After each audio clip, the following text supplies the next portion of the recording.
नमस्कार, मैं रविश कुमार। संयुक्त राष्ट्र में प्रस्ताव पास भी हो जाता तो क्या युद्ध रुक जाता? अल जजीरा की एक रिपोर्ट में पढ़ने को मिला कि 1972 से 2021 के बीच संयुक्त राष्ट्र में अमेरिका ने कम से कम 53 ऐसे प्रस्तावों को वीटो कर दिया, पास नहीं होने दिया, जिनमें इसराइल की निंदा की जा रही थी। अगर शुक्रवार का प्रस्ताव इसलिए गिरा कि हमास की निंदा नहीं थी, तो उसी के साथ इसे भी याद रखा जाना चाहिए कि जब हिंसा के लिए इसराइल की निंदा का प्रस्ताव आया, जब भी आया, वह गिर गया। इस तरह से इन प्रस्तावों की परंपरा यह बनती है कि कुछ भी हो जाए, इसराइल के खिलाफ प्रस्ताव पास नहीं होगा। मूल बात हमास की निंदा की नहीं है, इसराइल को निंदा की खरोच से बचाने की है। जिनकी जमीन और जान चली गई, उनके लिए यह दुनिया इससे ज्यादा और कितनी मानवीय हो सकती थी। हम संयुक्त राष्ट्र के एकल राष्ट्र में बदलने की बात इस वीडियो में आगे करेंगे।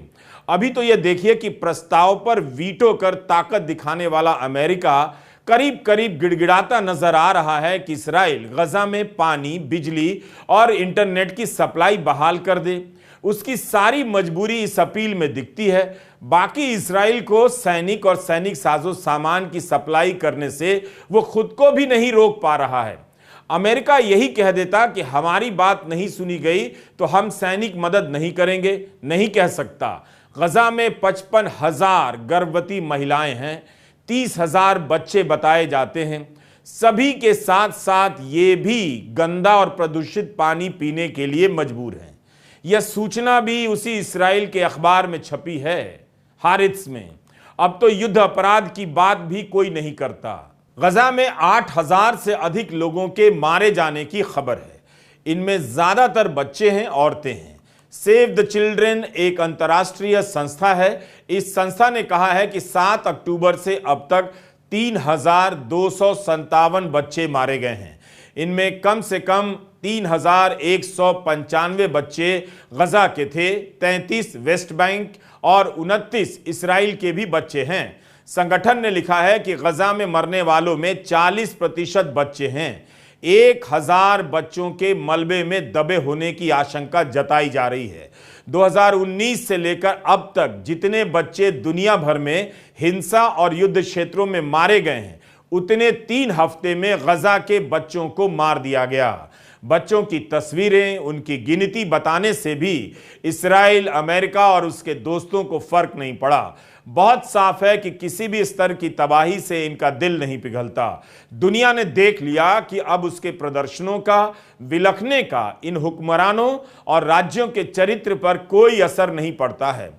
इससे भी इन्हें फर्क नहीं पड़ने वाला कि जब यह बात स्कूलों के बच्चों तक पहुंच रही होगी तो उन पर क्या असर पड़ रहा होगा। दुनिया भर के बच्चों को पता होना चाहिए कि एक दिन उन्हें इसी राज्य की हिंसा का शिकार होना है, इसी राज्य के झूठ को सच मानना है और इसी राज्य के झूठ के लिए बच्चों को मारना है।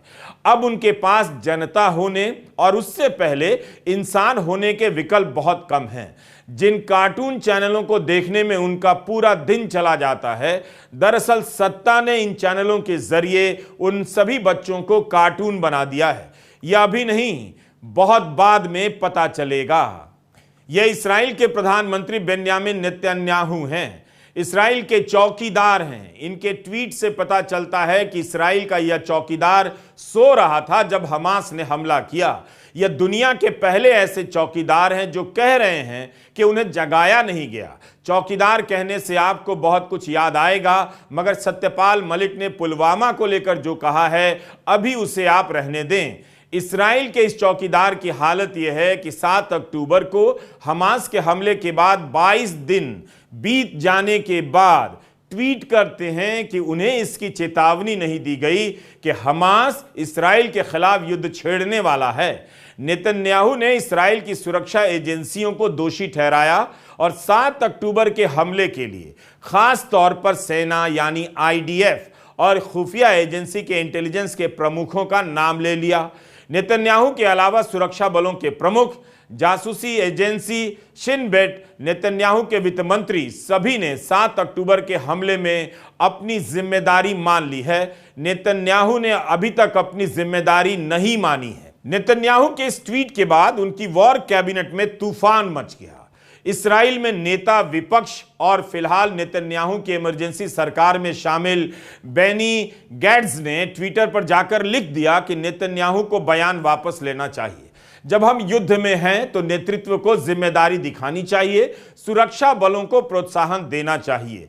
पूर्व प्रधानमंत्री और विपक्ष के नेता यायर लापिड ने कहा है कि इस बयान से नेतन्याहू ने रेड लाइन क्रॉस की है। जिम्मेदारी से भागने के ऐसे बयान सेना को कमजोर करते हैं। नेतन्याहू ने बाद में अपना ट्वीट डिलीट कर दिया, हटा दिया। 10 घंटे बाद उन्होंने एक दूसरा ट्वीट किया कि मैं गलत था, मुझे वो टिप्पणी नहीं करनी चाहिए थी और मैं इसके लिए माफी मांगता हूं। गजा के बच्चों और घरों पर जो तबाही बरपाई गई उसके लिए नेतन्याहू ने माफी नहीं मांगी है। इन बदहवास तस्वीरों के लिए नेतन्याहू ने माफी नहीं मांगी। 22-23 लाख की आबादी में से 14 लाख के बेघर या विस्थापित हो जाने पर माफी नहीं मांगी। 6.5 लाख फलस्तीनी UNRWA के केंद्रों पर हैं, बाकी अस्पतालों, स्कूलों में शरण ले रहे हैं। औसतन हर शरण स्थल पर उसकी क्षमता से 3 गुना अधिक लोग आए हुए हैं। हर समय मौत के साए में सो रहे हैं, मगर इसके लिए किसी ने माफी नहीं मांगी। इससे यह पता चलता है कि उनके भीतर, नेतन्याहू के भीतर, ट्वीट डिलीट करने और ट्वीट के लिए माफी मांगने की इंसानियत अभी बची हुई है। इससे यह भी पता चलता है कि युद्ध की विनाश लीला से कहीं ज्यादा महत्वपूर्ण है ट्वीट, जिसके लिए नेता माफी मांगते हैं। ट्विटर पर लिखा गया नेतन्याहू का यह पोस्ट उनके मानवीय होने का कितना बड़ा प्रमाण है। युद्ध के बाद भले कुछ ना बचे, कोई फलस्तीनी ना बचे, गजा में कोई बच्चा ना बचे, मगर ट्विटर पर पोस्ट करने के बाद उस ट्वीट को डिलीट करने और उस पर माफी मांगने की संभावना अभी भी दुनिया में है। यही इस वक्त की सबसे बड़ी खबर है।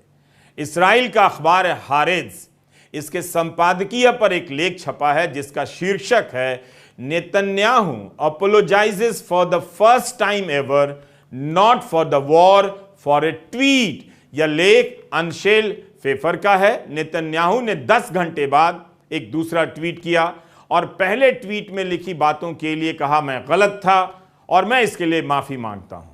मैं सभी सुरक्षा प्रमुखों को अपना पूरा सहयोग देता हूं। 24 दिन हो गए, इन सभी को आपस में यही पता नहीं कि इनमें से कौन गलत था और जो गलत था उसके खिलाफ क्या कार्रवाई होनी चाहिए। ये अपनी गलती का हिसाब नहीं कर पाए, मगर हमास के हमले की सजा उन नागरिकों को दे रहे हैं जो हमास नहीं है, जिनकी कोई गलती नहीं है। ऐसे सही लोगों के साथ जो भी हैं इस वक्त, उनसे भी गलती को पहचानने की उम्मीद बेकार है। नेतन्याहू का लगातार विरोध हो रहा है इस्राइल में। हमास ने कह दिया कि वो फौरन फलस्तीनी कैदियों की रिहाई के बदले बंधकों को रिहा करने के लिए राजी है। हारेत्स में बंधकों के परिवारों का बयान है। उन्होंने कहा है कि वे ऐसे समझौतों का समर्थन करते हैं जिसमें सभी बंधकों के बदले बड़ी संख्या में फलस्तीनी कैदियों को रिहा कर दिया जाए। परिवारों ने मांग की है कि इस्राइल ऐसा कोई कदम ना उठाए जिससे बंधकों की सुरक्षा प्रभावित हो सकती है। परिवारों ने कहा है कि नेतन्याहू ने उनकी बात ध्यान से सुनी है और कहा है कि सभी बंधक एक साथ वापस आएंगे। इसी दिन के संपादकीय में यह भी लिखा है कि परिवारों को सार्वजनिक रूप से कहना पड़ा कि उन्हें प्रधानमंत्री और वॉर कैबिनेट के अन्य मंत्रियों से मिलना है। वे रक्षा मंत्री के जवाब से संतुष्ट नहीं हैं और आरोप लगा रहे थे कि वे उनसे बात नहीं करते। अल जजीरा ने लिखा है कि परिवारों द्वारा सड़कों पर प्रदर्शन करने की चेतावनी देने के बाद नेतन्याहू को कहना पड़ा कि वे इन परिवारों से मिलेंगे। हमारा सवाल है कि गजा पर बमबारी के फैसले करने वाले एक ऐसे प्रधानमंत्री को उनके इंटेलिजेंस ने सूचना नहीं दी, सेना ने सूचना नहीं दी, तो उन्होंने इनके खिलाफ कार्रवाई क्यों नहीं की? सेना और इंटेलिजेंस के चीफ ने अगर जिम्मेदारी मान ली है तो हटाया क्यों नहीं? आपको याद होगा, हमने शुरू के कई वीडियो में बताया था कि इस्राइल का अखबार हारेज अपने संपादकीय में बार बार लिख रहा है कि ये सब नकारे लोग हैं। हम भी हैरान थे कि युद्ध के समय एक अखबार अपनी सेना और प्रधानमंत्री के बारे में इस तरह खुलकर टिप्पणी कर रहा है। अब आप ही बताइए, क्या इतने अक्षम लोगों को एक छोटे से क्षेत्र के 23 लाख लोगों पर कई हजार बम गिराने की छूट दी जा सकती है? आखिर दुनिया के ताकतवर देश इतने नकारे लोगों की बातों पर कैसे भरोसा कर सकते हैं? नेतन्याहू को गजा में असंख्य बमबारी करने का नैतिक और राजनीतिक ताकत किसने दी? जिन विश्लेषणों में कहा गया है कि नेतन्याहू अपनी कुर्सी बचाने के लिए युद्ध लंबा खींच सकते हैं, अब लगता है कि उनकी बातों में दम है। तो क्या एक आदमी को अपनी नाकामी छिपाने के लिए नागरिकों पर इस तरह बमबारी करने की छूट दी जा सकती है? प्रधानमंत्री नेतन्याहू का ट्वीट डिलीट हो गया, मगर लिखा तो गया ही था। और इस ट्वीट को इसलिए नहीं डिलीट किया गया कि वर्तनी की उसमें गलती थी, बल्कि अपनी कमजोरी बता रहे थे कि खुफिया विभाग ने जानकारी नहीं दी। ये नहीं बताया कि उन्होंने क्यों नहीं पूछा, उन्होंने सेना और खुफिया विभाग से रिपोर्ट क्यों नहीं ली। कभी ऐसी बातों से प्रधानमंत्री को इस्तीफा देना पड़ता था कि आपने किन लोगों को चुना है जिन्होंने आपको अंधेरे में रखा। अब तो बहाने बनाकर लोग कुर्सी पर बने रह जाते हैं। इस्राइल का यह चौकीदार इस तरह जागा है जैसे सब कुछ 7 अक्टूबर के बाद ही पता चला है, उसके पहले कुछ पता न था। अब पता चल रहा है कि अल-शिफा और अन्य अस्पतालों के नीचे टनल बन गया है जहां हमास ने अपने सामान छिपा रखे हैं। टनल बनते समय पेगासस बेचने वाले देश को पता नहीं चला कि वहां क्या क्या बन रहा है, वह भी उसके कब्जे वाले क्षेत्र में इतने टनल बन गए और पता नहीं चला। इस्राइल तो अब अस्पतालों को निशाना बनाने जा रहा है। अल जजीरा में रिपोर्ट आ रही है कि इस्राइल अल-कुद्स अस्पताल के करीब हमले बढ़ा रहा है। WHO ने कहा है कि वो अल-कुद्स अस्पताल को लेकर चिंतित है। इस्राइल की सेना कहती जा रही है कि अल-शिफा अस्पताल के नीचे आतंकियों का अड्डा है, वहां पर हमास का सैन्य कमांड सेंटर है। इस्राइल ने सबूत के तौर पर तस्वीरें और ऑडियो भी जारी किए हैं, मगर उनका सोर्स नहीं बताया। हमास ने इससे इनकार कर दिया है और कहा है कि यह अस्पताल पर हमला करने के लिए रास्ता बनाने की तैयारी हो रही है। वहां पर सैकड़ों मरीज हैं, 40,000 से अधिक लोग शरण ले रहे हैं। न्यूयॉर्क टाइम्स ने लिखा है कि 60,000 लोग शरण ले रहे हैं। 28 अक्टूबर को अपने बयान में WHO ने कहा कि भारी बमबारी और जमीनी कार्रवाई के बीच पूरी रात स्वास्थ्य कर्मचारियों, मरीजों और नागरिकों को पूरी तरह से बिजली और सूचनाओं के संसाधनों से काट कर रखा गया। अल जजीरा की एक और रिपोर्ट है, UNRWA के सहायता केंद्रों में हजारों लोगों की भीड़ ने घुसकर सामान लूट लिया। यह अंदेशा है कि हालात बेकाबू होने लगे हैं। 27 अक्टूबर को संयुक्त राष्ट्र की राहत एवं कार्य एजेंसी ने कहा कि गजा में नागरिकों के लिए भेजी गई मदद हमास तक नहीं पहुंच रही है। UNRWA किसी भी मानवीय सहायता को गलत हाथों में पहुंचने नहीं देता है, न देगा। पश्चिमी ताकतों, मीडिया, सबका दोहरापन सामने आ गया है। वे इसी दोहरेपन के टनल में जी रहे थे, आगे भी जीते रहेंगे। मगर उसी के समाज में लोग इस दोहरेपन को टक्कर भी दे रहे हैं। पश्चिम की नैतिकता अगर किसी ने बचाई है तो वहां के समाज में रहने वाले इन चंद लोगों ने, जो सड़कों पर उतरकर फलस्तीन के हक में प्रदर्शन कर रहे हैं। इनमें केवल मुसलमान नहीं है, ऐसे लोग ज्यादा हैं जो हर तरह की हिंसा के खिलाफ हर समय सड़कों पर उतरते हैं। मगर इन प्रदर्शनों का कभी भी पश्चिम के हुक्मरानों पर असर नहीं पड़ता है। 15 फरवरी 2003 को इराक पर हमला रोकने के लिए दुनिया के 600 शहरों में एक साथ प्रदर्शन हुए थे। लंदन में 15 लाख लोग युद्ध के खिलाफ सड़कों पर उतरे थे, मगर इराक पर हमला करने वाले देशों ने किसी की नहीं सुनी। इन प्रदर्शनों को ऐतिहासिक माना गया। बाद में साबित हो गया कि जनता सही थी, हमला करने वाले प्रधानमंत्री और राष्ट्रपति झूठ बोल रहे थे। इराक को लेकर झूठ बोला गया। आज भी उन्हीं देशों में लोग युद्ध के खिलाफ सड़कों पर उतर रहे हैं। भले उनकी संख्या इस बार कम है, मगर युद्ध के विरोध करने की परंपरा भारत से कहीं ज्यादा मजबूत नजर आती है। भारत में भी प्रदर्शन हुए हैं, मगर बहुत कम। ये और बात है कि आज दुनिया भर में हो रहे इन प्रदर्शनों का इस्राइल पर कोई असर नहीं। इस्राइल के मित्र राष्ट्र जो हर युद्ध में शामिल नजर आते हैं, उनके पास इस्राइल को रोकने की नैतिक शक्ति नहीं है। सैनिक सामान की सप्लाई रोक सकते हैं, मगर उसकी औकात नहीं है। धंधे और लॉबी का भी सवाल है। आज सोशल मीडिया के जरिए गजा और फलस्तीन के समर्थन में होने वाले इन प्रदर्शनों का वीडियो और फोटो ज्यादा तेजी से बड़ी संख्या में लोगों के बीच पहुंच रहा है। इसके बाद भी तस्वीरों में दिखने वाली जनता की यह ताकत बेअसर है। आप देख रहे हैं कि स्टेट यानी राज्य की मनमानी और अनैतिकता के सामने जनता की हैसियत घट गई है। जनता भी उस संपादकीय लेख की तरह हो गई है जिसमें गजा के लोगों को नहीं मारने की अपील की जाती है और अगले दिन हत्या और हमला जारी रहता है। संयुक्त राष्ट्र की आम सभा में प्रस्ताव पास भी हो जाता, तब भी वो इस्राइल पर बाध्य नहीं होता। संयुक्त राष्ट्र में इस्राइल के राजदूत ने इस संस्था को पैसा देने वाले देशों से कहा है कि वे फंडिंग बंद कर दें। जिस संस्था की किसी बात का इस्राइल पर असर नहीं, उसे भी खत्म कर देना चाहता है। संयुक्त अरब अमीरात ने संयुक्त राष्ट्र की सुरक्षा परिषद से अपील की है कि एक ऐसा प्रस्ताव लाया जाए जो इस्राइल पर बाध्य हो, उसे लागू करना पड़े ताकि गजा में मानवीय मदद पहुंचे। मरने से कोई नहीं रोक पा रहा। जो बम के हमले में मरने से बच गए हैं, जो तड़प रहे हैं, कभी भी मर सकते हैं, उनके लिए मानवीय मदद पहुंचाने को लेकर ये देश मानवीय हो रहे हैं। अब इन बातों का क्या मतलब है? क्या इनमें कोई उम्मीद बची है? युद्ध विराम की बात तो दूर, कुछ समय के लिए युद्ध रुकवाने पर संयुक्त राष्ट्र सफल नहीं हो सका। क्या यह संयुक्त राष्ट्र की असफलता है या अमेरिका की सफलता, जिसने वीटो का इस्तेमाल कर प्रस्ताव गिरवा दिया? 14 देशों ने इस प्रस्ताव का विरोध किया।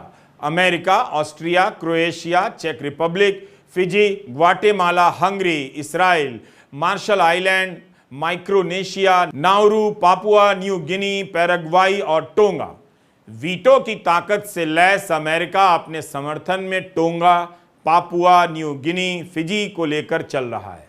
जॉर्डन ने जिस प्रस्ताव को पेश किया उसे 120 देशों का समर्थन मिला। इसमें अंतर्राष्ट्रीय मानवीय कानूनों का पालन करने के महत्व, सभी बंदियों की बिना शर्त रिहाई की अपील की गई। गजा को आवश्यक रसद सामग्री की निर्बाध आपूर्ति की मांग दोहराई गई। मिस्र, सऊदी अरब, कतर, ओमान और संयुक्त अरब अमीरात जैसे प्रमुख अरब देशों ने इसका समर्थन किया। फ्रांस, ईरान, तुर्की, दक्षिण अफ्रीका, रूस और चीन ने भी प्रस्ताव का समर्थन किया। संयुक्त राष्ट्र के इस मतदान को कई तरह से पढ़ा जाएगा, मगर एक बात तो नजर आती है कि दुनिया के 120 देश प्रस्ताव के साथ थे, अमेरिका के साथ नहीं थे। उन 120 देशों में फ्रांस भी था। उसने भी एतराज किया कि हमास की निंदा नहीं है, मगर हमले के 22वें दिन बाद मानवीय मदद पहुंचाने के लिए कुछ समय युद्ध रोकने के प्रस्ताव का समर्थन कर गया। प्रस्ताव गिर जाने के बाद भी इस्राइल का समर्थन नहीं है, यह भी दिखा। भारत ने इस मतदान में हिस्सा नहीं लिया। शांति का पुजारी और लोकतंत्र की मां कहलाने वाला यह देश संयुक्त राष्ट्र की आम सभा में गैर हाजिर नजर आया। भारत के पड़ोसी देश, जिनके बारे में बताया जाता है कि भारत के सामने इनकी कोई हैसियत नहीं है, उन्होंने भी गजा में मानवीय मदद पहुंचाने के प्रस्ताव का समर्थन कर दिया। भारत ने गजा के लिए मानवीय मदद भेजे हैं, फलस्तीन की मांग का भी समर्थन किया है, मगर इस मतदान से किनारा कर लिया। सवाल उठ रहे हैं।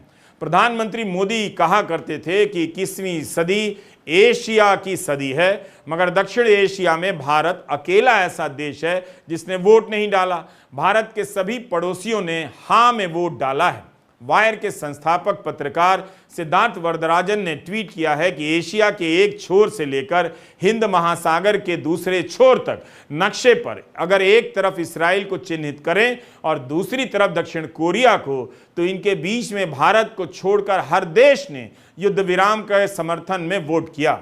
आज की तारीख में विश्वगुरु अपने इलाके में इतना अलग थलग हो चुका है। संयुक्त राष्ट्र की महासभा में 193 सदस्य हैं। 120 देश अमेरिका और इस्राइल के पीछे नहीं गए। 45 देशों ने मतदान में हिस्सा नहीं लिया, जिसमें भारत भी शामिल है। कई लोगों का यह भी मानना है कि इस मतदान से अगर कोई अलग थलग हुआ है तो वह है अमेरिका। जनमत में अमेरिका अलग है। इससे आप देख सकते हैं कि जनमत की राय का अब कितना महत्व रह गया है।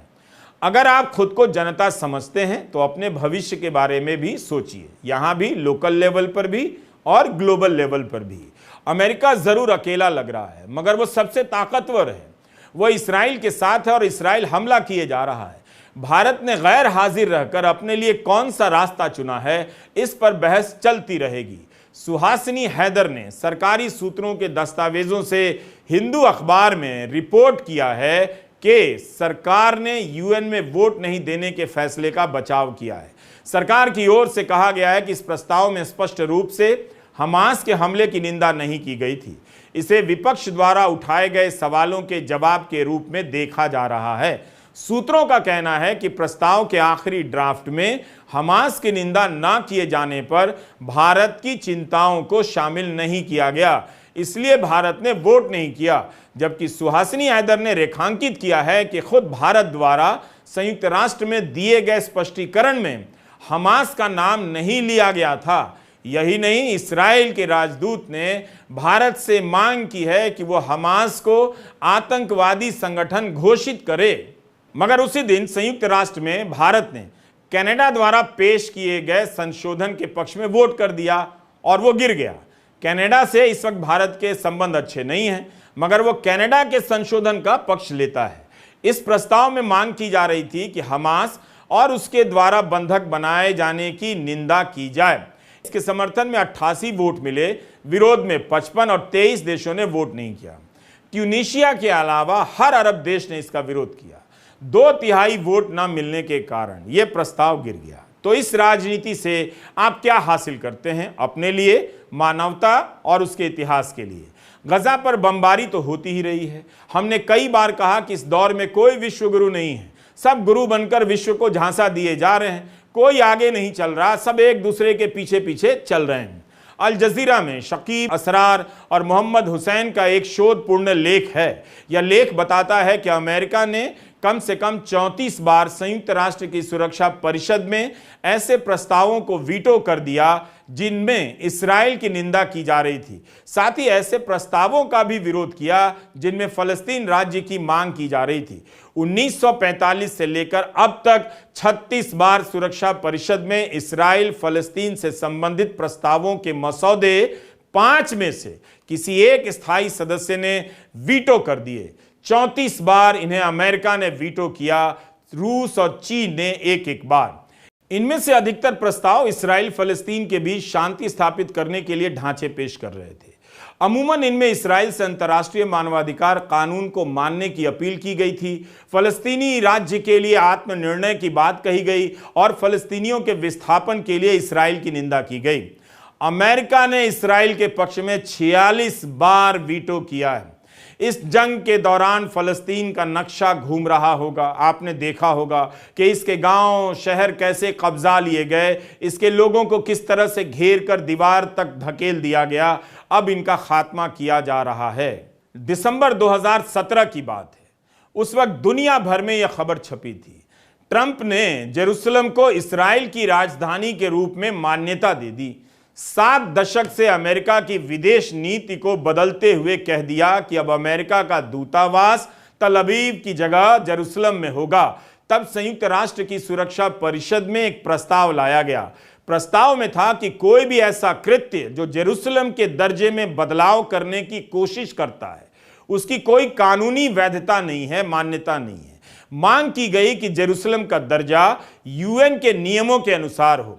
सुरक्षा परिषद के सभी सदस्यों ने इसके पक्ष में वोट किया, केवल अमेरिका ने वीटो कर इसे गिरा दिया।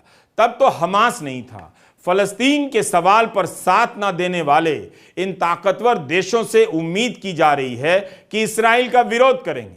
ऐसा तो कोई कवि भी अपनी कविता में इसकी कल्पना नहीं कर सकता। कतर के मामले में 8 पूर्व भारतीय नौसैनिकों के परिजनों से अब जाकर विदेश मंत्री एस जयशंकर ने मुलाकात की है। कहा है कि सरकार गंभीरता से कोशिश करेगी। इसके पहले नौसैनिक के परिजन आरोप लगा रहे थे कि वे प्रधानमंत्री से मिलना चाहते हैं, उनसे ठीक से संवाद नहीं हो रहा। 3 दिन पहले 27 अक्टूबर को यह परिवार भाजपा सांसद जीवीएल नरसिम्हा राव से मिला। क्या इसका मतलब है कि इतने महीनों से चल रहे मामले में विदेश मंत्रालय ने अभी तक परिवारों से सीधा संपर्क नहीं किया? नरसिम्हा राव ने कहा कि मैंने विदेश मंत्री और कतर में भारत के राजदूत से बात की। भारत सरकार परिवार को हर सहायता देगी। इस्राएल और गजा के मसले को एक लाइन में जानने की कोशिश मत कीजिए, मेहनत कीजिए, दशकों की नाइंसाफियां दफन हैं, उन्हें जानिए, समझिए। सारी बहस को आप निंदा तक सीमित नहीं कर सकते। भारत का गोदी मीडिया ऐसा ही करेगा, उससे मेहनत नहीं करनी है। वो हमास के बहाने एंटी मुस्लिम भावनाओं को भड़काता रहेगा, सहलाता रहेगा, ताकि रिटायर्ड अंकिलों और सांप्रदायिक हो चुकी जनता का बड़ा हिस्सा इसके बहाने अपने हिंदू सुख का लुत्फ उठाते रहे, उसे सहलाती रहे। केरल में धमाका होता है, पता नहीं चलता कि क्यों हुआ, किसने किया, लेकिन उससे पहले इसे हमास से जोड़ दिया जाता है। तो मकसद एक ही है, आपको एंटी मुस्लिम तालाब में डुबा कर रखना है, बताना है कि यही हिंदू सुख है। प्याज बहुत महंगा है। एक जनाब सलाह दिए जा रहे हैं कि युवाओं को एक सप्ताह में 70 घंटे काम करना चाहिए, जैसे सभी युवाओं को रोजगार मिल गया है। आप जानते हैं कि कितनी कम सैलरी का रोजगार रह गया है इस देश में, और युवा वैसे भी दिन रात काम कर रहे हैं। लेकिन इस बयान से ऐसा लगता है कि भारत के युवा काम नहीं करते हैं, रोजगार सबको मिल गया है, उन्हें 70 घंटे काम करना चाहिए। आप जनता इसका विरोध ना कर सके, विरोध करने की तर्क शक्ति आपके भीतर खत्म हो जाए, इसलिए आपको धर्म के नाम पर हिंदू सुख की सप्लाई की जाती है। अमेरिका का सारा प्रयास दिखावे का है। इस दिखावे के लिए भी वह कितना पेट्रोल फूंक रहा है, जहाज उड़ा रहा है, उसके विदेश सचिव कहां कहां जा रहे हैं। पता है कि साथ इजराइल को देना ही है, उसे रोक नहीं पा रहे हैं। चिंता फैला रहा है कि मध्य पूर्व में युद्ध ना फैल जाए, जैसे गजा पर बम नहीं फूल बरसाए जा रहे हैं। आप भी अपने दोहरेपन को समेटते रहिए। विश्व गुरु के नाम पर आप लपेटे जा रहे हैं, लपेटाते रहिए। नमस्कार, मैं रवीश कुमार।